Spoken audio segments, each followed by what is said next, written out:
जय सिया राम जय जय राम, जय सिया राम जय जय राम, जय राम जय राम जय जय राम, जय सिया राम जय जय राम।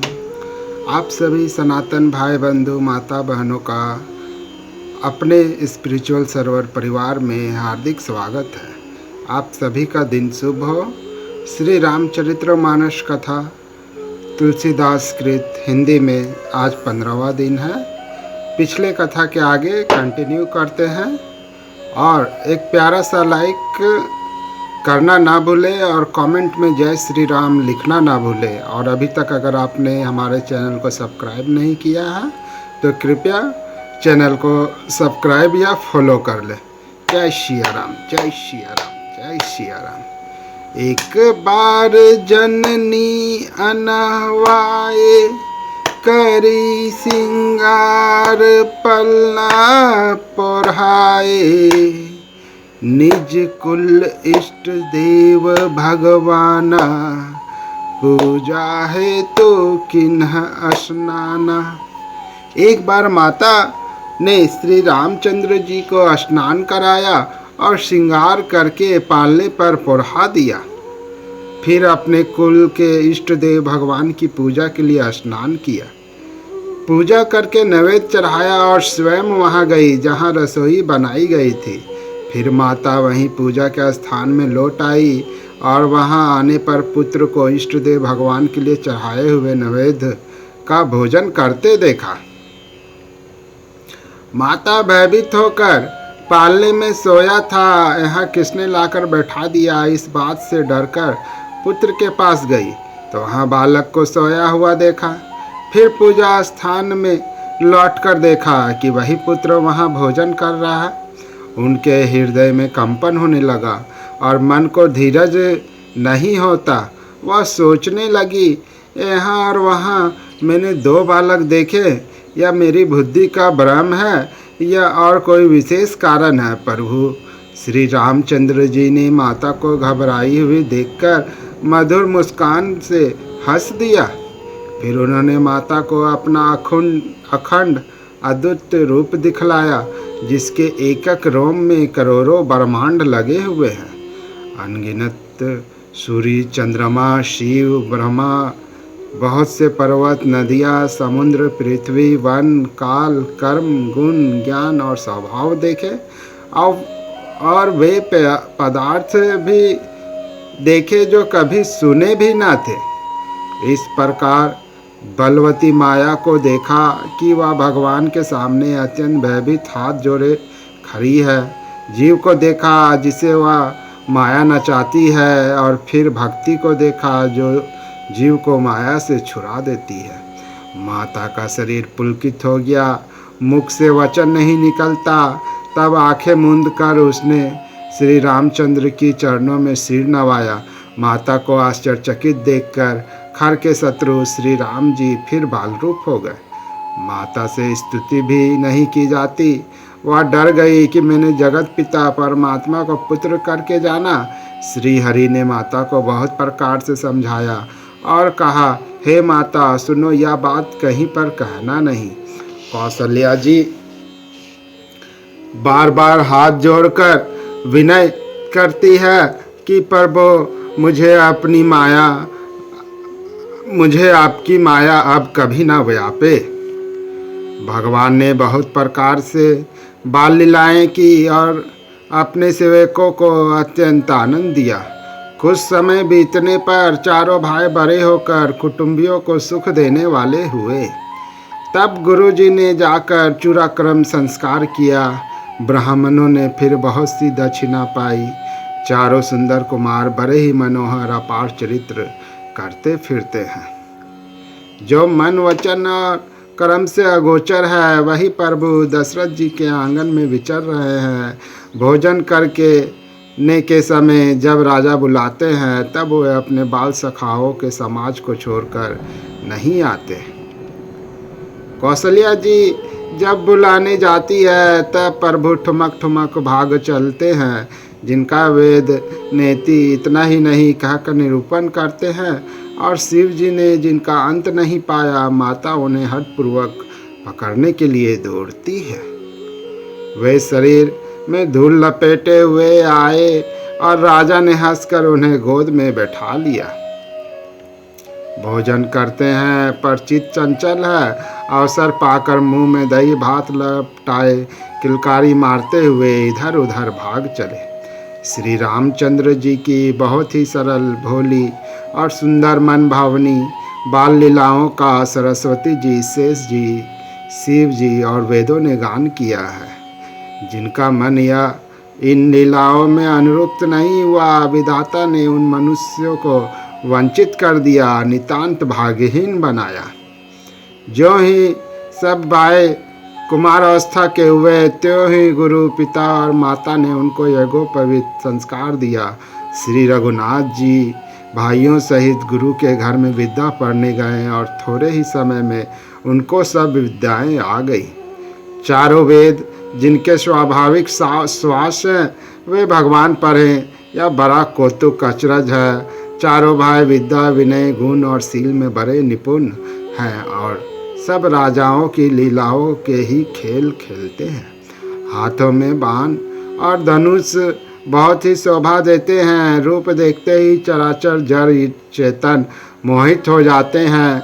वे सब भाई जिन गलियों में खेलते हुए निकलते हैं, उन गलियों के सभी स्त्री पुरुष उनको देखकर स्नेह से शिथिल हो जाते हैं अथवा ठिठक कर रह जाते हैं।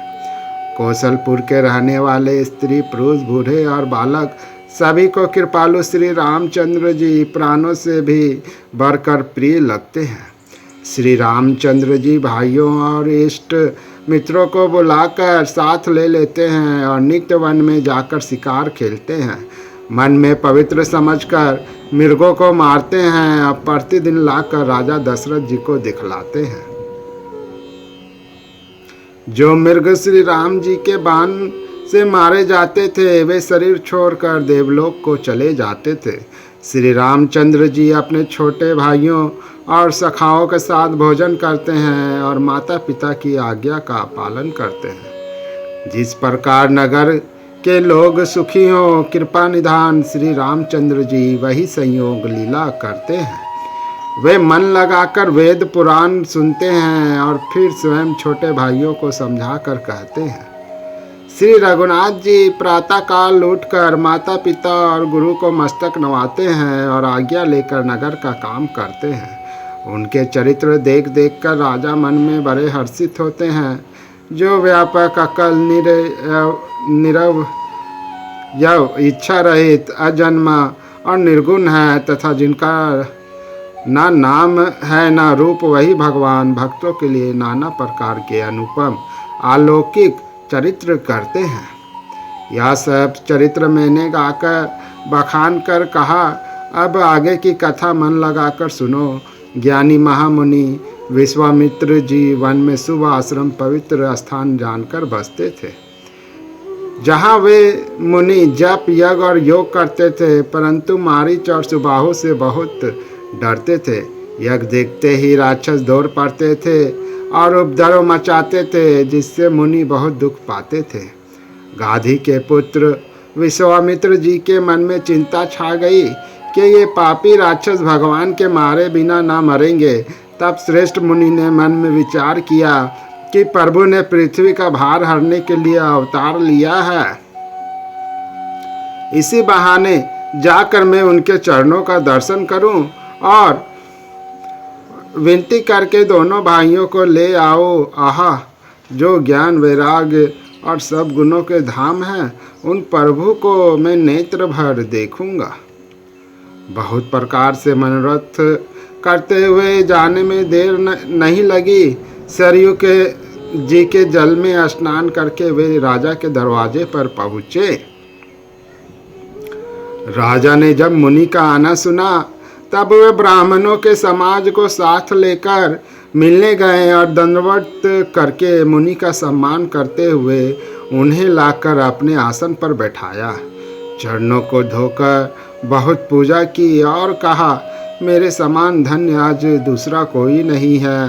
फिर अनेक प्रकार के भोजन करवाए, जिससे श्रेष्ठ मुनि ने अपने हृदय में बहुत ही हर्ष प्राप्त किया। फिर राजा ने चारों पुत्रों को मुनि के चरणों पर डाल दिया, उनसे प्रणाम कराया। श्री रामचंद्र जी को देखकर मुनि अपनी देह की सुधि भूल गए।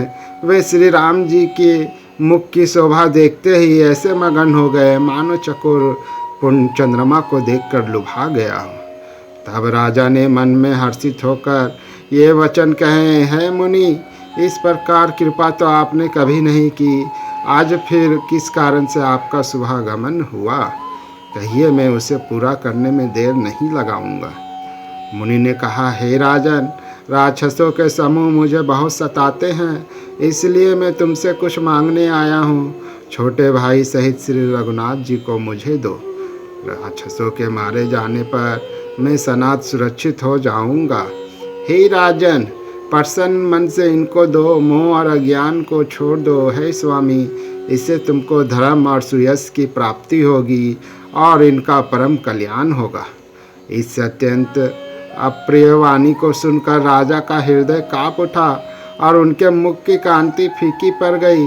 उन्होंने कहा, हे ब्राह्मण, मेरे चौथेपन में 4 पुत्र पाए हैं, आपने विचार कर बात नहीं कही। हे मुनि, आप पृथ्वी, गौ, धन और खजाना मांग लीजिए, मैं आज बड़े हर्ष के साथ अपना सर्वस्व दे दूंगा। देह और प्राण से अधिक प्यारा कुछ भी नहीं होता, मैं इसे भी एक पल में दे दूंगा। सभी पुत्र मुझे प्राणों के समान प्यारे हैं, उनमें भी है प्रभु, राम को तो किसी प्रकार भी देते नहीं बनता। कहाँ अत्यंत डरावने और क्रूर राक्षस और कहाँ परम किशोर अवस्था के बिल्कुल सुकुमार मेरे सुंदर पुत्र। प्रेम रस में सनी हुई राजा की वाणी सुनकर ज्ञानी मुनि विश्वामित्र जी ने हृदय में बड़ा हर्ष माना। तब वशिष्ठ जी ने राजा को बहुत प्रकार से समझाया, जिससे राजा का संदेह नाश को प्राप्त हुआ। राजा ने बड़े आदर से दोनों पुत्रों को बुलाया और हृदय से लगाकर बहुत प्रकार से उन्हें शिक्षा दी। फिर कहा, हे नाथ, ये दोनों पुत्र मेरे प्राण हैं। हे मुनि, अब आप ही इनके पिता हैं, दूसरा कोई नहीं। राजा ने बहुत प्रकार से आशीर्वाद देकर पुत्रों को ऋषि के हवाले कर दिया। फिर प्रभु माता के महल में गए और उनके चरणों में सिर नवाकर चले। पुरुषों में सिंह रूप दोनों भाई राम लक्ष्मण मुनि का भय हरने के लिए प्रसन्न होकर चले। वे कृपा के समुद्री बुद्धि और संपूर्ण विश्व के भी कारण हैं। भगवान के लाल नेत्र हैं, चौड़ी छाती और विशाल भुजाएं हैं। नील कमल और तमाल के वृक्ष की तरह श्याम शरीर है। कमर में पीताम्बर पहने और सुंदर तरकस कसे हुए हैं। दोनों हाथों में क्रमशः सुंदर धनुष और बाण है। श्याम और गौर वर्ण के दोनों भाई परम सुंदर हैं। विश्वामित्र जी को महान निधि प्राप्त हो गई। वे सोचने लगे, मैं जान गया कि प्रभु ब्राह्मणों के भक्त हैं। मेरे लिए भगवान ने अपने पिता को भी छोड़ दिया। मार्ग में चले जाते हुए मुनि ने तारका को दिखलाया। शब्द सुनते ही वह क्रोध करके दौड़ी। श्री राम जी ने एक ही बाण में उनके प्राण हर लिए और दिन जानकर उसको निज पद अपना दिव्य स्वरूप दिया। तब ऋषि विश्वामित्र ने प्रभु को मन में विद्या का भंडार समझते हुए भी लीला को पूर्ण करने के लिए ऐसी विद्या दी जिसे भूख प्यास ना लगे और शरीर में अतुलित बल और तेज का प्रकाश हो। सब अस्त्र शस्त्र समर्पण करके मुनि प्रभु श्री राम जी को अपने आश्रम में ले आए और उन्हें परम हितु जानकर भक्तिपूर्वक कंद मूल और फल का भोजन कराया। सवेरे श्री रघुनाथ जी ने मुनि से कहा, आप जाकर निडर होकर यज्ञ कीजिए। यह सुनकर सब मुनि हवन करने लगे। आप श्री राम जी यज्ञ की रखवाली पर रहें। यह समाचार सुनकर मुनियों का शत्रु क्रोधी राक्षस मारीच अपने सहायकों को लेकर दौड़ा। श्री राम जी ने बिना फल वाला बाण उसको मारा, जिससे वह 100 योजन के विस्तार वाले समुद्र के पार जा गिरा। फिर सुबाहु को अग्नि बाण मारा। इधर छोटे भाई लक्ष्मण जी ने राक्षसों की सेना संहार कर डाला। इस प्रकार श्री राम जी ने राक्षसों को मारकर ब्राह्मणों को निर्भय कर दिया। तब सारे देवता और मुनि स्तुति करने लगे। श्री रघुनाथ जी ने वहाँ कुछ दिन और रहकर ब्राह्मणों पर दया की। भक्ति के कारण ब्राह्मणों ने उन्हें पुराणों की बहुत सी कथाएं कही। यद्यपि प्रभु सब जानते थे। तदंतर मुनि ने आदर पूर्वक समझा कर कहा, है प्रभु, चलकर एक चरित्र देखिए। रघुकुल के स्वामी श्री रामचंद्र जी धनुष यज्ञ की बात सुनकर मुनि श्रेष्ठ विश्वामित्र जी के साथ प्रसन्न होकर चले। मार्ग में एक आश्रम दिखाई पड़ा। वहाँ पशु पक्षी कोई भी जीव जंतु नहीं था। पत्थर की एक शिला देखकर प्रभु ने पूछा।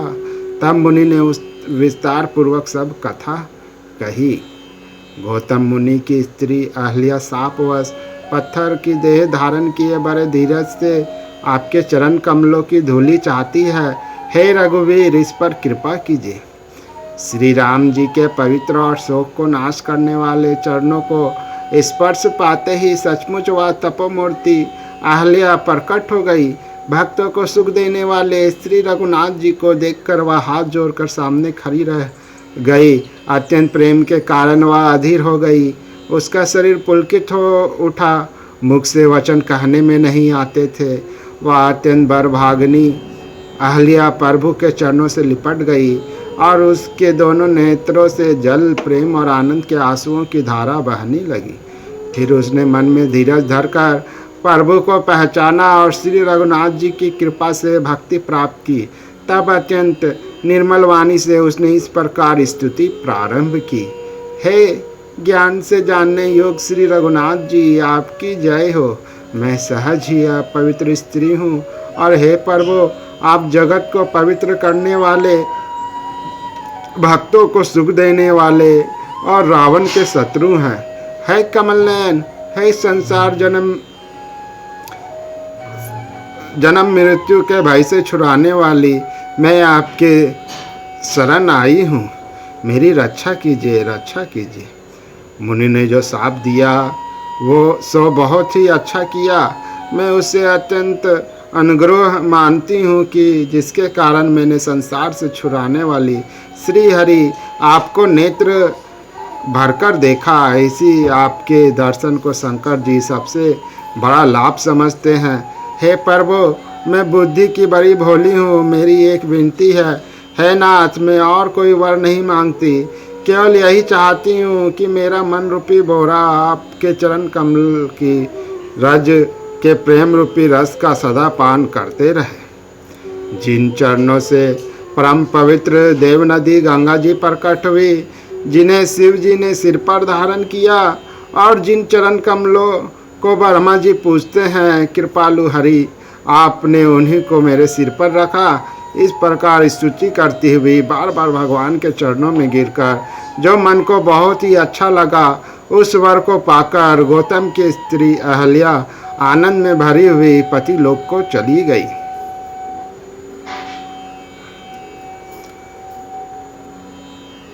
प्रभु श्री रामचंद्र जी ऐसे दीन बंधु और बिना ही कारण दया करने वाले हैं। तुलसीदास जी कहते हैं, हे सठ मन, तू कपट जंजाल छोड़कर उन्हीं का भजन कर। मास परायण 7वां विश्राम। जय सिया राम, जय जय राम, जय सिया राम, जय जय राम, जय राम जय राम, जय जय राम, जय सिया राम, जय जय राम। चले राम लक्ष्मण मुनि संगा, चले राम लक्ष्मण मुनि संगा, गए जहाँ जग पावनी गंगा, गए जहाँ जग पावनी गंगा। गादी सुनु सब कथा सुनाई, गादी सुनो सब कथा सुनाई, जेहि प्रकार सुरसरी मही आई, जय ही प्रकार सुरसरी मही आई। श्री राम जी और लक्ष्मण जी मुनि के साथ चले। वे वहाँ गए जहाँ जगत को पवित्र करने वाली गंगा जी थी। महाराज गाधी के पुत्र विश्वामित्र जी ने वह सब कथा कह सुनाई, जिस प्रकार देव नदी गंगा जी पृथ्वी पर आई थी। तब प्रभु ने ऋषियों सहित गंगा जी में स्नान किया। ब्राह्मणों ने भांति भांति के दान पाए। फिर मुनिवृंद के साथ वे प्रसन्न होकर चले और शीघ्र ही जनकपुर के निकट पहुंच गए। श्री राम जी ने जब जनकपुर की शोभा देखी, तब वे छोटे भाई लक्ष्मण सहित अत्यंत हर्षित हुए। वहाँ अनेकों बावलियां, कुएं, नदी और तालाब हैं, जिनमें अमृत के समान जल है और मणियों की सीढ़ियां बनी हुई है। मकरंद रस से मत वाले होकर भोरे सुंदर गुंजार कर रहे हैं। रंग बिरंगे बहुत से पक्षी मधुर शब्द कर रहे हैं। रंग बिरंग के कमल खिले हैं।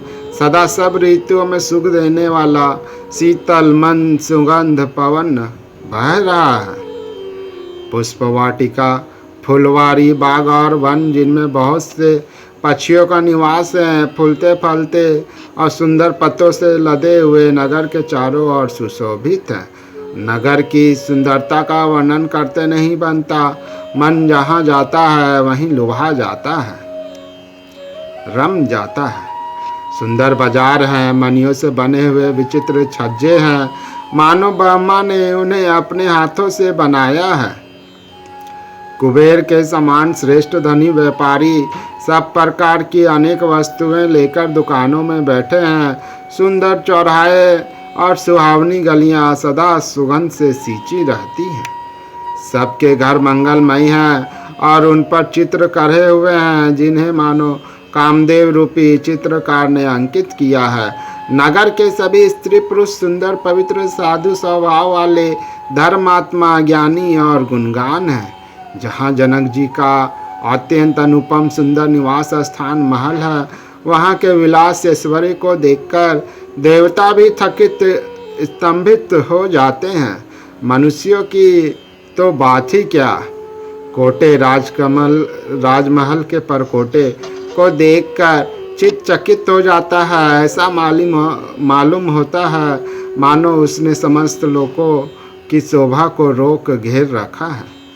उज्ज्वल महलों में अनेक प्रकार के सुंदर रीति से बने हुए मणि जटित सोने की जरी के पर्दे लगे हैं। सीता जी के रहने के सुंदर महल की शोभा का वर्णन किया ही कैसे जा सकता है।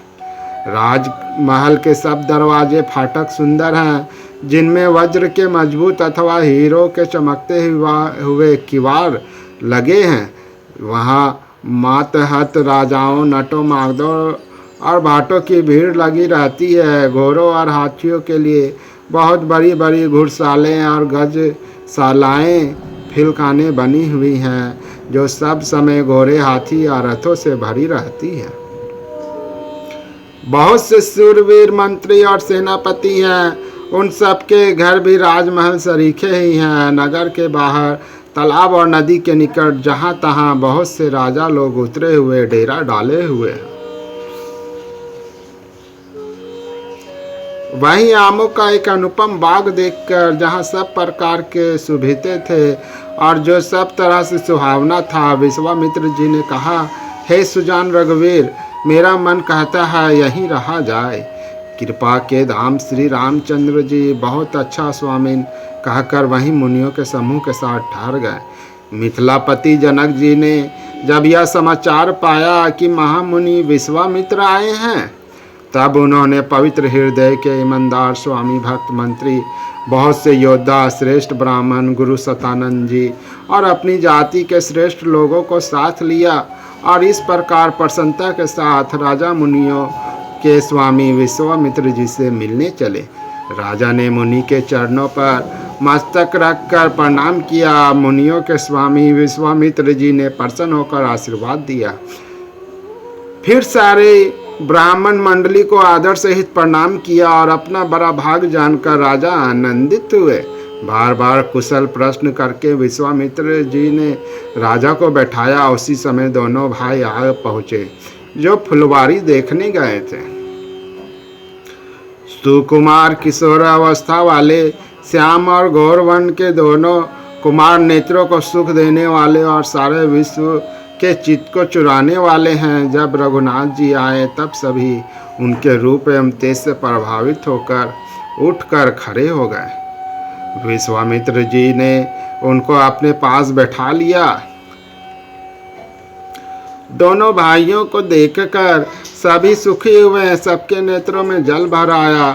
आनंद और प्रेम के आंसू उमड़ पड़े और शरीर रोमांचित हो उठे। राम जी की मधुर मनोहर मूर्ति को देखकर विदेह जनक विशेष रूप से विदेह देह की शुद्ध बुद्ध से रहित हो गए। मन को प्रेम में मगन जान राजा जनक ने विवेक का आश्रय लेकर धीरज धारण किया और मुनि के चरणों में सिर नवाकर गदगद प्रेम भरी गंभीर वाणी से कहा, हे नाथ, कहिए, ये दोनों सुंदर बालक मुनि कुल के आभूषण हैं या किसी राजवंश के पालक, अथवा जिसका वेदों ने नेति कहकर गान किया है? कहीं वह ब्रह्मा तो विगल रूप धरकर नहीं आया है? मेरा मन तो स्वभाव से ही वैराग्य रूप बना हुआ है। इन्हें देखकर इस तरह मुग्ध हो रहा है जैसे चंद्रमा को देखकर चकोर। हे प्रभु, इसलिए मैं आपसे सत्य निश्चल भाव से पूछता हूँ, हे नाथ, बताइए, छिपाव ना कीजिए। इनको देखते ही अत्यंत प्रेम के वश होकर मेरे मन ने जबरदस्ती ब्रह्मा सुख को त्याग दिया है। मुनि ने हंसकर कहा, हे राजन, आपने ठीक अर्थात ही कहा। आपका वचन मिथ्या नहीं हो सकता। जगत में जहाँ तक जितने भी प्राणी हैं, ये सभी को प्रिय हैं। मुनि की रहस्य भरी वाणी सुनकर श्री राम जी मन ही मन मुस्कुराते हैं, हंसकर मानो संकेत करते हैं कि रहस्य खोलिए नहीं। तब मुनि ने कहा, ये रघुकुल मणि महाराज दशरथ के पुत्र हैं। मेरे हित के लिए राजा ने इन्हें मेरे साथ भेजा है। ये राम और लक्ष्मण दोनों श्रेष्ठ भाई, रूपशील और बल के धाम हैं। सारा जगत इस बात का साक्षी है कि इन्होंने युद्ध में असुरों को जीतकर मेरे यज्ञ की रक्षा की है। राजा ने कहा, है मुनि, आपके चरणों को दर्शन कर मैं अपना पुण्य प्रभाव कह नहीं सकता। ये सुंदर श्याम और गौरवर्ण के दोनों भाई आनंद को भी आनंद देने वाले हैं। इनकी आपस की प्रीति बड़ी पवित्र और सुहावनी है। वह मन को बहुत भाती है, पर वाणी से कही नहीं जा सकती। विदेह जनक जी आनंदित होकर कहते हैं, नाथ, सुनिए, ब्रह्मा और जीव की तरह इनमें स्वाभाविक प्रेम है। राजा बार बार प्रभु को देखते हैं, दृष्टि वहाँ से हटना ही नहीं चाहती। प्रेम से शरीर पुलकित हो रहा है और हृदय में बड़ा उत्साह है। फिर मुनि की प्रशंसा करके और उनके चरणों में सिर नवाकर राजा उन्हें नगर में लिवा चले। एक सुंदर महल जो सब समय सभी रीतियों में सुखदायक था, वहां राजा ने उन्हें ले जाकर ठहराया। तदंतर सब प्रकार से पूजा और सेवा करके राजा विदा मांगकर अपने घर गए। रघुकुल के शिरोमणि प्रभु श्री रामचंद्र जी ऋषियों के साथ भोजन और विश्राम करके भाई लक्ष्मण समेत बैठे। उस समय पहल भर दिन रह गया था। लक्ष्मण जी के हृदय में विशेष लालसा है कि जाकर जनकपुर देख आवे, परंतु प्रभु श्री रामचंद्र जी का डर है। अब फिर मुनि से भी सकुचाते हैं, इसलिए प्रकट में कुछ नहीं कहते हैं, मन ही मन मुस्कुरा रहे हैं। अंतर्यामी श्री रामचंद्र जी ने छोटे भाई के मन की दशा जान ली। तब उनके हृदय में भक्त वत्सलता बढ़ उमड़ आई। वे गुरु की आज्ञा पाकर बहुत ही विनय के साथ सकुचाते हुए मुस्कुराकर बोले, हे नाथ, लक्ष्मण नगर देखना चाहते हैं, किंतु प्रभु आपके डर और संकोच के कारण स्पष्ट नहीं कहते। यदि आपकी आज्ञा पाऊं तो मैं इनको नगर दिखलाकर तुरंत ही वापस ले आऊं। यह सुनकर मुनीश्वर विश्वामित्र जी ने प्रेम सहित वो वचन कहें, हे राम, तुम नीति की रक्षा कैसे न करोगे। हे तात, तुम धर्म की मर्यादा का पालन करने वाले और प्रेम के वशीभूत होकर सेवकों को सुख देने वाले हो। सुख के निदान दोनों भाई जाकर नगर देखाओ। अपने सुंदर मुख दिखलाकर सब नगरवासियों के नेत्रों को सफल करो। सब लोगों के नेत्रों को सुख देने वाले दोनों भाई मुनि के चरण कमलों की वंदना करके चले। बालकों के झुंड इनके सौंदर्य की अत्यंत शोभा देखकर साथ लग गए। उनके नेत्र और मन इनकी माधुरी पर लुभा गए।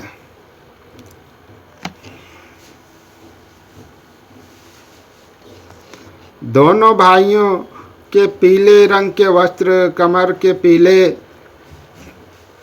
दुपट्टों में तरकस बंधे हैं। हाथों में सुंदर धनुष बाण सुशोभित है। श्याम और गौर वर्ण के शरीर के अनुकूल अर्थात जिस पर जिस रंग का चंदन अधिक फबे उस पर उसी रंग के सुंदर चंदन की खोर लगी है।